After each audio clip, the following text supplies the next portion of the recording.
Hello, everyone, and welcome. Welcome. My name is Marie Loudon Haynes. I'm a faculty member in the College of Liberal Arts at the University of Findlay, and it is a pleasure to welcome you here tonight. The University of Findlay, Weinbrenner Theological Seminary, and the Churches of God General Council established the DeBow and Catherine Freed Contemporary Christian Lecture Series in 2010. The purpose was to honor the leadership of our 16th president, at that time, Dr. DeBow Freed, and his wife, Catherine Moore Freed. Tonight's speaker, our own Louis Stulman, continues our tradition of inviting nationally known speakers to explore the nature of Christian responses to existing and emerging contemporary issues. Most recently, in Stellenbosch, South Africa, Melbourne University in Australia, Denmark, Germany, and by special invitation on return trips to Colombia to speak. It was evident that in our search for this year's nationally known speaker, we needed to look only as far as across the table from us in the person of Dr. Louis Stulman. Dr. Stulman continues to be deeply devoted to his graduate teacher, Dr. Herb Huffman. And the big story of Dr. Stulman's life is that of his children, who embody so much of the multiculturalism about which we talk. He and Kate have children spread over the world doing interesting things, and they are very proud of them, as they should be. Jeremiah is the central passion of Dr. Stulman's work life, and he is a leading figure in Jeremiah study. He has written definitive books in the field, and he is at the center of that scholarship. Dr. Stulman holds MA and doctoral degrees from Drew University in Madison, New Jersey, and a postdoctoral degree from the University of Michigan. His primary field of graduate study, biblical studies, and the ancient Near East studies.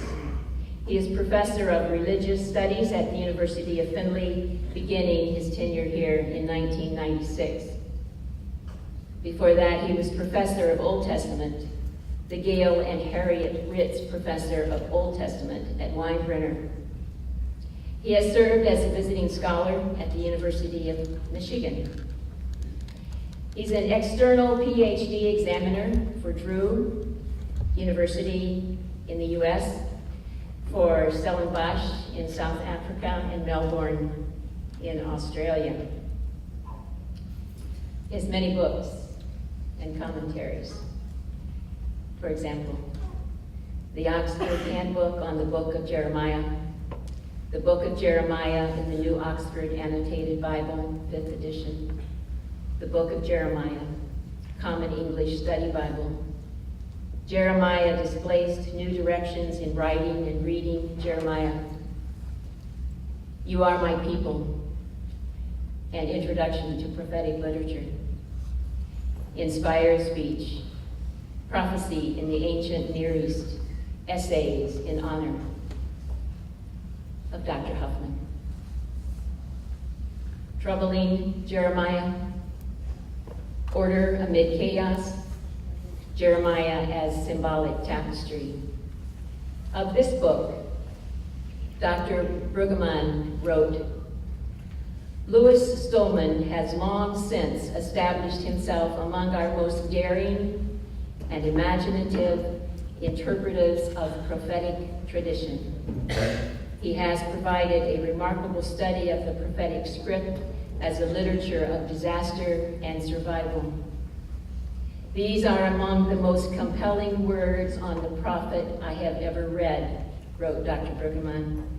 The book will reignite interest in the prophets.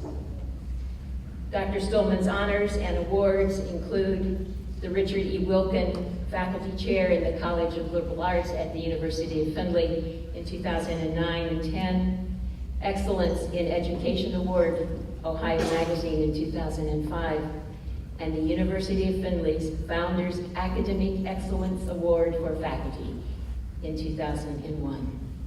It is a pleasure. Please welcome Professor of Religious Studies at the University of Findlay, Dr. Louis Stulman.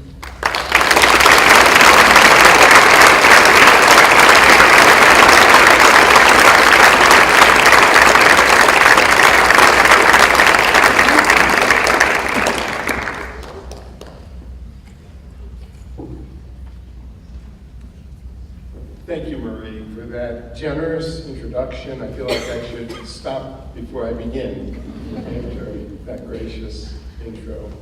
And thanks everyone for being here. It's wonderful seeing so many friends, many of whom I've known for a long time. I better not say how long. I won't name names, it would take too long. But I would like to acknowledge two people in particular who've already been acknowledged. My wife, Kate, my partner in life for over 40 years. She just returned from West Africa, so I'm especially glad she's here tonight. And I am just delighted that Professor Herb Huffman, Dr. Huffman, who is a renowned scholar of the Hebrew Bible and the ancient Near East, my teacher, my dear friend, who has been there in my life at pivotal times for almost 40 years. Thank you, Herb.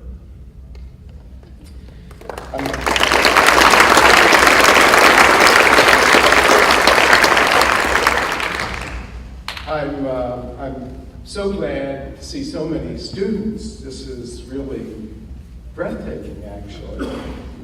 Even if some of you are here by coercion, extra credit goes a long way this time of the semester. Still happy you're here.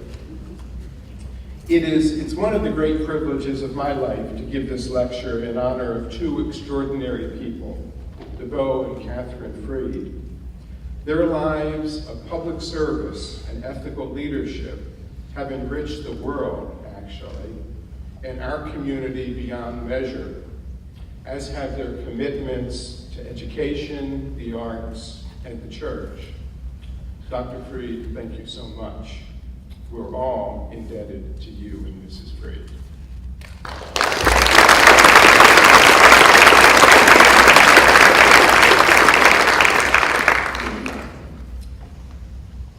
My father was a Syrian refugee. Actually, that's not true. No need to fact check. I'll save you the time. My father was a second-generation Russian immigrant, and my mother was the child of Jewish-Polish parents. My wife, Kate, is the daughter of Irish Catholic and Polish immigrants. Our children are therefore of Polish, Russian, and Irish descent. And to muddy the waters, I suppose, the significant people in their lives are French, Cameroonian, Japanese, Chinese, and Taiwanese. That is, European, Asian, and African. Our grandchildren, we have 4, and I'd be happy to show you pictures. They are French, African, and Chinese Americans. What a complicated and wonderful world we live in, don't you think? But no, my father was not a Syrian refugee. That statement comes from the Bible, Deuteronomy 26, verse 5, and it's one of the Bible's most sacred confessions of faith.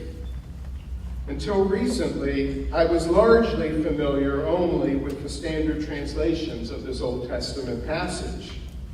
The NIV renders it, "My father was a wandering Aramean."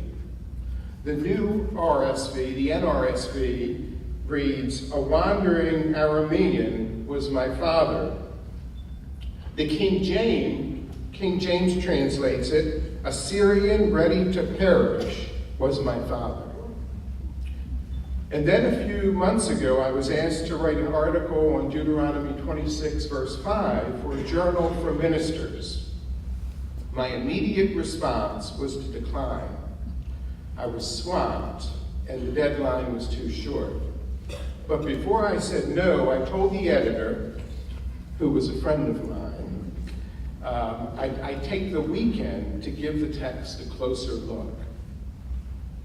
So I looked at the Hebrew Bible, and I realized that chapter 26, verse 5 of Deuteronomy comes from only 3 Hebrew words: Arami, Oved, Avi. You have to have a little Hebrew before I venture with that. Arami refers to a person from Aram, or ancient Syria. Oved is an active participle denoting in this context a person or a group endangered by harsh social conditions, probably as a result of displacement. I also found an article by Alan Millard, who made a convincing argument in 1980 that the word Oved conveys more than mere wandering. It carries the meaning of a political refugee, a socially displaced person, in his terms, a social misfit. The third word, Avi, is a simple allusion to one's father, not unlike the modern Hebrew Abba, which means dad. So a more precise translation of Deuteronomy 26, verse 5 is actually, "My father was a Syrian refugee." And that realization actually took my breath away, as I hope it does yours. My father was a Syrian refugee. Now when I read this biblical text, it's hard not to think of the immigration crisis around the world, especially the Syrian refugee disaster. Syria's civil war is the worst humanitarian crisis of our time. Over 400,000 people have died. Almost 7 million people have been internally displaced. Over 4 million Syrians are now refugees, half of whom are women and children. The scale of the suffering is beyond imagination. Who can grasp the suffering of millions, except perhaps in the face of a child? You would think that such trauma would generate an outpouring of sympathy, but instead it's created a frenzy of hostility. Some would simply tell Syrian refugee children, "You can't come here. We don't know where your parents come from. You have no documentation. You may be from Syria, you may be ISIS, you may be ISIS related." Or maybe you've even said or thought to yourself, "These people aren't like us. They have a different religion, language, and culture. They're from the Middle East. They could be dangerous. Don't let them in." I think these thoughts are often based on fear, not ill will, but still they're disturbing, given that that's what they said and that's what we said to thousands of Jews fleeing Hitler's Germany in 1939 and 1940. And that's what we're now saying to Mexicans and Muslims, and you wonder who's next. Ideologies of exclusion may calm our fears momentarily. They may make us feel safe for a short while, but they do little to address our moral obligation to improve the lives of those in need. They do little to make us human and unite us in authentic ways. Dividing our world into us and them appeals to our worst selves, our fearful selves, not to the people that we want to be. As Pope Francis said, building walls and not bridges is not Christian. It's not the gospel. Deuteronomy 26:5, my father was a Syrian refugee, throws into sharp relief our fears and disparaging language for Syrians and for others. This biblical text fully embraces the community's identity as an immigrant people. It reflects an openness to those outside the borders. It isn't scandalized by the painful memories of exile and loss. It even dares to see itself in the face of the so-called outsider, the Syrian. For me, this language of vulnerability and hospitality captures something core about what it means to be human. It expresses something beautiful about faith. It anticipates the teachings of Jesus, which shatters cultural barriers, sees the essential dignity in all people, and identifies with the broken and the vulnerable of the world, the least of these, Jesus says. That's good news, and that's what I'd like to talk about this evening.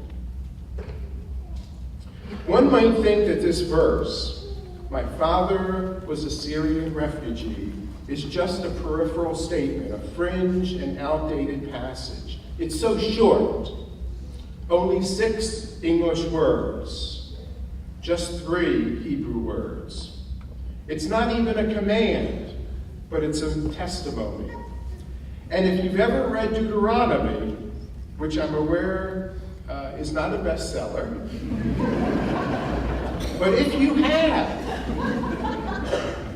you might have noticed that the book is not always friendly to other nations. Still, there is much to suggest that this particular text is central, it's crucial, it's core to Deuteronomy, and it is core to us today. Let me explain. First, this passage draws upon what we call origin stories, or narratives from Genesis, to remind the community of its immigrant roots. Whenever birth or origin stories are used, they're there for good reason. And this is the case here. The cryptic language, my father was a Syrian refugee, likely refers to one of the nation's earliest ancestors, Father Jacob. Jacob, a desperate man on the run most of his life. From the very start, Jacob, whose name God changed to Israel, was often in trouble. He was displaced, he was broken, and he was conflicted. He lived in conflict with himself, he lived in conflict with his family, he was even in conflict with God. Some of us are like that. Nothing is easy, everything is a struggle. And so it was with Jacob. Even in the womb, we're told, he was at odds with his twin brother Esau. Now that is real sibling rivalry. Some of us are like that with our siblings too, probably. Like his grandfather Abraham, Jacob was a displaced person, a refugee. He journeyed back to Syria to secure a home for his family. He fled from his furious father-in-law Laban, who's called the Aramean or the Syrian, and he eventually migrated to Egypt in search of food and security. Jacob presents all of Israel as a landless people caught between worlds. Interestingly, the writer of Hebrews in the New Testament captures this striking sense of displacement when depicting Israel's matriarchs and patriarchs as strangers and immigrants on earth looking for a homeland. Most of us here, I suspect, have never been homeless or immigrants, but we likely have experienced a tangible sense of not belonging. as if we were outsiders or exiles. We don't talk about it much, but we understand the angst when we see Jacob, an outsider, a sojourner, a refugee. No doubt Jacob's descendants understood all too well what it meant to be immigrants, because many of them had been displaced by the Assyrian and Babylonian armies. No wonder they would confess, "My father was a Syrian refugee." Second, we can discern the importance of this brief statement by the distinctive role it plays in the liturgical life of the community. Anyone from a liturgical church background understands that the prayers and confessions and creeds of their prayer books are there for good reason. They're never incidental, they're never trivial. When we recite the Lord's Prayer or the Apostles' Creed, we're doing something exquisite. And so it was with the ancient people of God. When the worshiping community would bring the offerings of first fruits, it would call to mind the most pivotal moments in its history. And so in verses 1 through 3, in Deuteronomy it reads, "When the priest takes the basket from your hand and sets it down before the altar of the Lord your God, you shall make this confession: My father was a Syrian refugee. He went down to Egypt to live as an immigrant." This confession resists the temptation to deny Israel's troubled past. It refuses to clean up the realities of failure and loss, which is what many of us do our entire lives. But when we do that, as Henry Nouwen points out, we run the risk of turning our most intimate friend against us. Nouwen says our painful past, our failures, are often our best teachers. They unite us with others in profound ways, because everyone fails and everyone knows loss. We just don't talk about it. There's no denying past hardships in this biblical text. It tells the truth, and it breaks the silence that holds many of us hostage. My father was a Syrian refugee. He went down to Egypt to live there as an immigrant, enslaved to circumstances over which he had no control. This confession is not merely a testimony of the past, but it defines and it names the present reality of God's people. Within the context of worship, when Israel sees life most clearly, and perhaps when we see life most clearly, the community acknowledges its vulnerability and need for God. No bravado, no nationalism, no grandstanding, no celebration of power and position. This is a survival text that reenacts the people's identity as a wounded and rescued community. You might think that the sense of loss and defeat leads to despair, but instead it gives rise to openness and generosity. You are to love the refugee, Moses declares, because you were refugees in the land of Egypt. You know the pain and disorientation of having your world thrown upside down. You know what it's like to be a displaced and undervalued person. The text gives voice to one of the great mysteries of life. Our failures and losses bear the seeds of compassion. This mystery was driven home to me a number of years ago when I was teaching at 2 medium security prisons in Lima. For over 10 years, a number of us, and some of us are here, we would march through the sally ports at ACI and LCI and teach our University of Findlay classes. I loved it. and I think the students actually did as well. We had a connection. But I don't think the key to our bond was my teaching style, or my academic degrees, or my years of preparation. When I look back, I think the connection was due in part to my awareness that but for some good fortune, the grace of God, a mother who loved me, friends in high school that supported me, I could have been right where they were. In other words, I think my LCI and ACI students knew that I never judged them. Not once did I look down on them. I never treated them with contempt, but always with the dignity that they deserved. And they, I think, responded in kind. Deuteronomy says it this way: you are to love the refugee because you were refugees in the land of Egypt.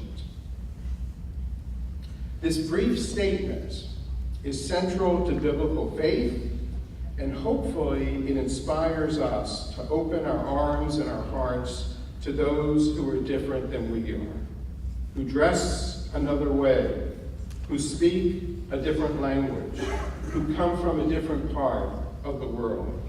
This is not fringe stuff in any sense of the word. It's core, it's primal. This is a challenge to shadow God, so to speak, who, according to Deuteronomy 10:18, loves the immigrant, providing them food and clothing. There's further evidence that Deuteronomy 26:5 is not some minor, unimportant testimony, and that is its literary setting. Scholars call this the Sitzenbuch. I have to give you a little German too, I suppose. But in context, and you know that context is everything, the image of refugee Jacob in verse 5 concludes the great law book of Deuteronomy, one of the most sacred parts of the Torah, chapters 12 through 26. And at the same time, it introduces one of ancient Israel's most sacred recitals of faith.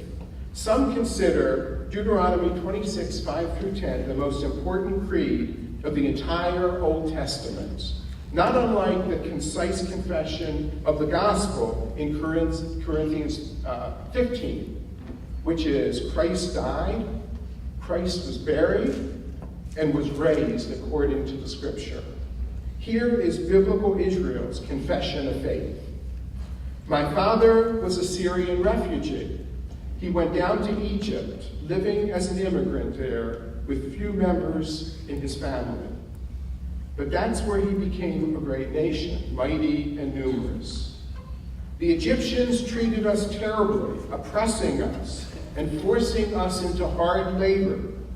So we cried out for help to the Lord, our ancestors' God. The Lord heard our cry. He saw our misery, our trouble, and our oppression. The Lord brought us up out of Egypt with a strong hand and an outstretched arm, with awesome power, with signs and wonders. He brought us up to this place and gave us this land, a land full of milk and honey. And so now I'm bringing the early produce, the fertile ground that you, Lord, have given me. Parts of this creed are still recited by Jews today at the Passover Seder. In some way, Christians express this creed when they sing Amazing Grace. I once was lost, but now I'm found, was blind, but now I see. So ancient and modern communities alike confess our lives were in grave danger. We had no place to go, no hope, no future. But God, in grace and mercy and great love, intervened and liberated us. This creed acknowledges our frailty as people, our suffering. It recognizes the centrality of the lament we cried out, and it celebrates God's gracious intervention and wondrous gifts. And then, I find this interesting. And then, Immediately after the community confesses this faith, what it believes, Moses says, now show what you believe.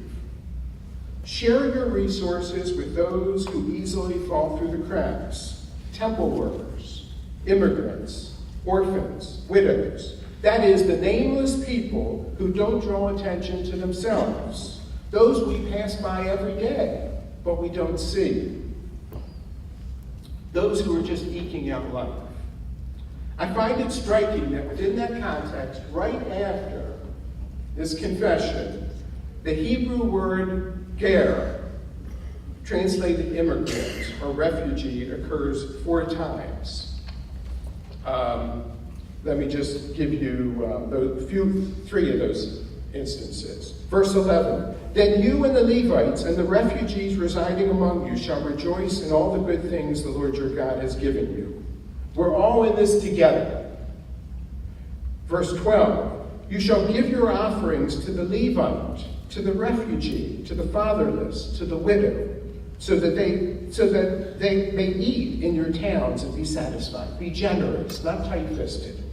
Then the Lord your God said, verse 13, I have given the sacred portion to the Levite, to the refugee, to the fatherless, to the widow, according to all commanded. In other words, if you're going to talk the talk, then what? Walk the walk. That's right. So we don't have to parse all of this in terms of meaning, but just you get that, don't we? My father was a Syrian refugee, is therefore no literary island, no fringe text. This stunning confession of vulnerability, this call to hospitality and openness to others, belongs to a grand narrative which reminds us that God chooses the poor, the defeated, the immigrant, the brokenhearted, those whose lives have been shattered, or as Paul says in the New Testament, the foolish in the world, the weak in the world, the despised in the world, the things that are not. Such language urges us, I think, to live lives of compassion, especially for those who are in need, the displaced, the disabled, the excluded. That is the gospel. And that is, I think, what Father Boyle was talking about last year at the same lectureship. Okay? Simple enough? Not really. Reading the Bible as literature of the poor and the weak and the losers, all that's encapsulated in the image of the refugee, challenges us at our core. Because we love winning. How many here don't like to win?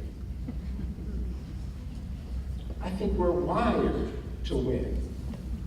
We love the rush of adrenaline. We love when our teams win, right? The Oilers, we don't say lose Oilers. We love our trophies. We love our medals. We live in the United States. We're the winners. We have the largest economy, right? We have the strongest military. We have the most gold medals.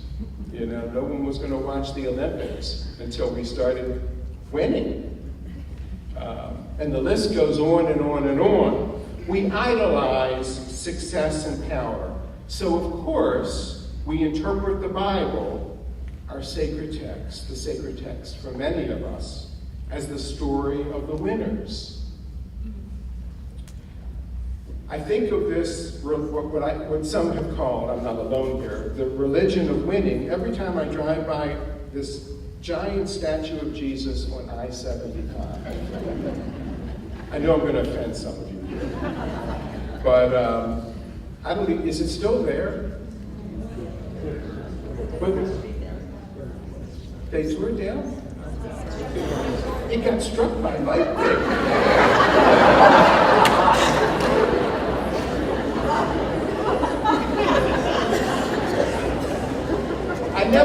like it anyway. That was my point.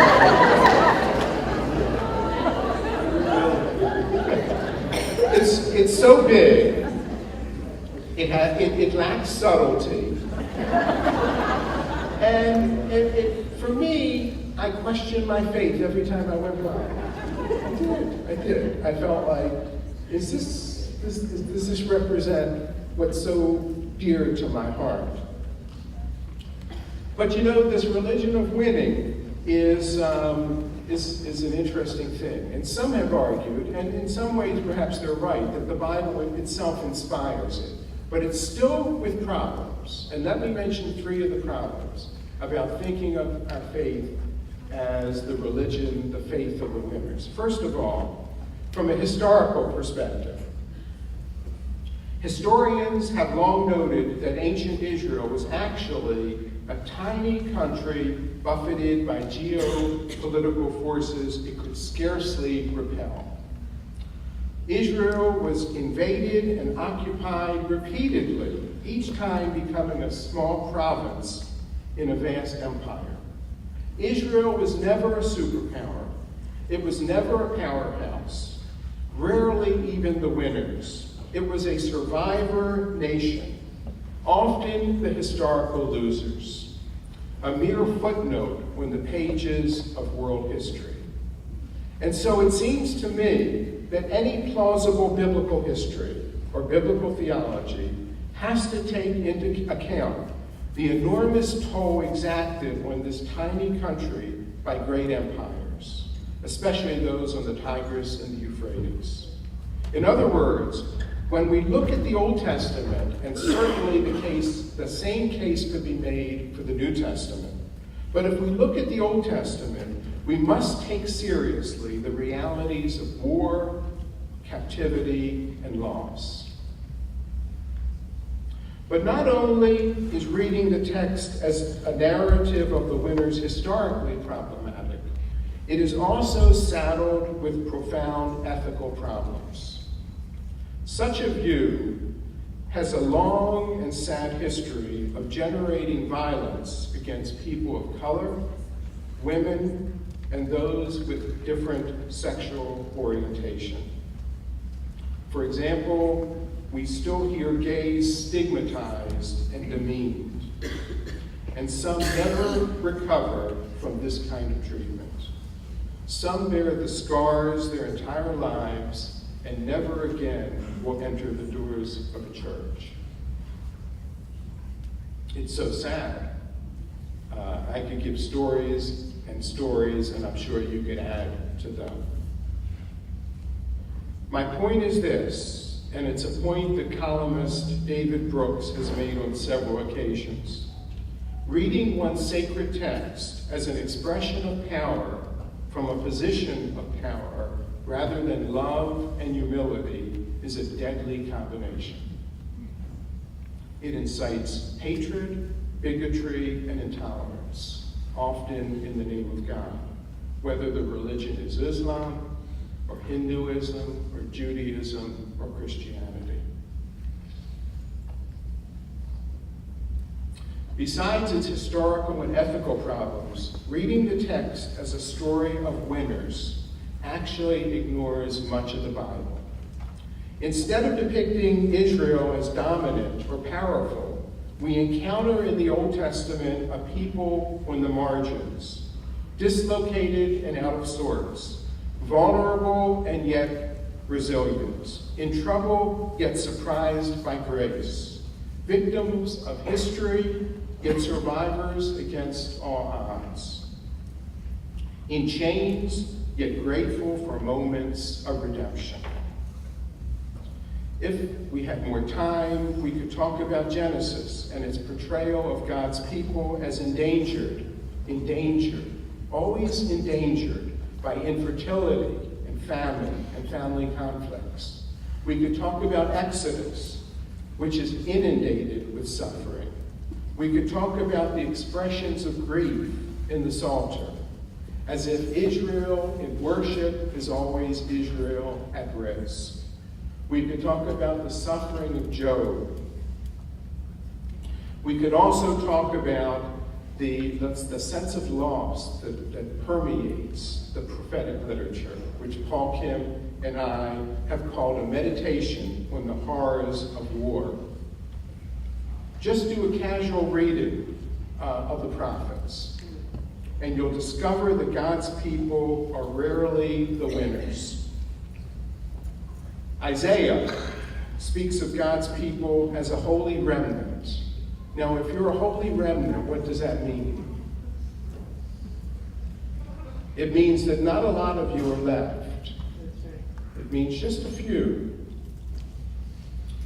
Bearing the wounds of Assyria's attack in 722 and the attack and the assault by the Babylonians in 587. Jeremiah, another prophet, my buddy, Jeremiah. Jeremiah testifies to a wounded people, a scorched earth, and a tormented life. Ezekiel bears the scars of war in his own body. Even God is scorched in the fire. Although God is sovereign and Lord of all, the God of Isaiah and Jeremiah and Ezekiel and the 12 doesn't get off scot-free. God suffers with his people, and God cries out in the book of Jeremiah, "No healing, only grief. My heart is broken. If only my head were a spring of water and my eyes a fountain of tears, I would weep day and night for the wounds or the trauma of my people, says the Lord." Chapter 9, verses 1 and 2. And in Ezekiel, God leaves the temple in Jerusalem and like a refugee heads east to Babylon to be with his refugee people. This language of vulnerability and loss, inherent in the image of the refugee, gives voice to something primal about humanity, about God, and about the Scriptures. New Testament scholar William Platchard described it beautifully. To read the biblical narratives is to encounter a God who is, first of all, love. Love involves willingness to put oneself at risk. And God is in fact vulnerable in love, vulnerable even to great suffering. Father Richard Rohr says it even more poignantly. Once the victim becomes the Lord, we will have a healthy mistrust of all attempts at domination, exclusion, and victimization of others. This language of vulnerability and loss, inherent in the image of the refugee, is a good antidote for our almost irresistible religion of success. It reminds me that although we're all capable of extraordinary things, things that we should indeed celebrate, we are also fragile. We all live with defeat and failure. We can't always do it on our own. We need others. We need God. We need friends. We need community. This is especially true of the world's most vulnerable. They cannot do it on their own. They need others. They need us. Or as Maury Schwartz from Tuesdays with Maury said in his own kind of simple way, when we're infants, we need others to survive. When we're old, we need others to survive.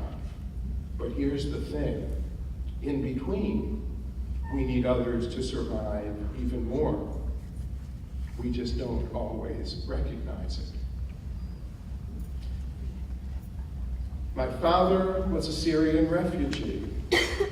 This arcane language of vulnerability from Deuteronomy, I trust, will inspire us to reach out to others in need, even and especially to those who speak a different language, whose clothes and religion and maybe even skin color is different from ours. This wounded language, I hope, encourages us to live in the house of love rather than the house of fear. Okay, let's wrap it up. Let me assure you that I'm not so presumptuous to think that I have solutions to the complex immigration challenges of our time. Nor am I suggesting, as some have accused me, that we should discard the work of the INS. You never know what you're going to get on Facebook. But what I am saying is simple. 4 points. First, we have a huge and complex problem. In a recent issue of the Georgetown Journal of International Affairs, Dr. Susan Martin notes that there are now more than 60 million refugees and internally displaced people around the world, the largest number since World War II. And those numbers, men, women, boys, and girls, are increasing every day. Martin says that the sympathy expressed in earlier crises appears to be lacking today. Perhaps because the disasters are so massive and unwieldy. She concludes, and these are her words, political leadership is greatly needed to reverse today's trends and find new approaches. I too hope that leaders in this country and around the world will act with wisdom and compassion to address this catastrophe. Second, I've tried to make the case that the Bible is clear and unequivocal about the excluded and the vulnerable, about refugees and others who easily fall through the cracks. God is their advocate. As the psalmist says, God is a father to the fatherless, a defender of widows and others ravaged by pain and loss. God chooses the poor and the defeated, and God loves them as God loves us. Third, the scriptures call us with a clarion voice to action, to do something, to do anything, to help those in need, to build bridges and not walls, to practice hospitality and not hostility, whether we're in the dorms, in our neighborhoods, in our worlds. The Jewish term for this type of compassion is tikkun olam, to heal or repair the broken world. As we sometimes say, to leave it better than we found it. And finally, I'd encourage you not to be ashamed of your own failures, your wounds, and your needs. As founder of Girls Who Code, Rashma Sajani said in a commencement address last May, "Don't be afraid," she said, "to make failure part of your narrative." And then these are her words as well. "No one's real life looks the way it does on Instagram." Say amen to that. Our losses and disappointments unite us across time and place with our wounded world. They carry the seeds of compassion. When we are aware of our own brokenness and need, we are more willing to help others along the way. You are to love the refugee because you were refugees in the land of Egypt. The striking biblical confession, our confession, my confession, my father was a Syrian refugee, is deeply rooted in this streaming tradition. Jesus, the refugee, embodies it. Yes, did you know that? Jesus was a refugee with his parents, fleeing to Egypt. St. Paul expressed the mystery when he writes of God's solidarity and love for the weak of the world. And of course, Bruce Springsteen, my fave, gives voice to it in a song that many of you may know called "The Land of Hope and Dreams." And don't worry, I will not sing. But Springsteen imagines a train that carries saints and sinners, losers and winners, poors and gamblers, lost souls and broken-hearted, thieves and sweet souls departed. This train, my friends, is the freedom train. It's the gospel train. It welcomes everyone. It excludes no one, and it leaves no one behind. Thank you.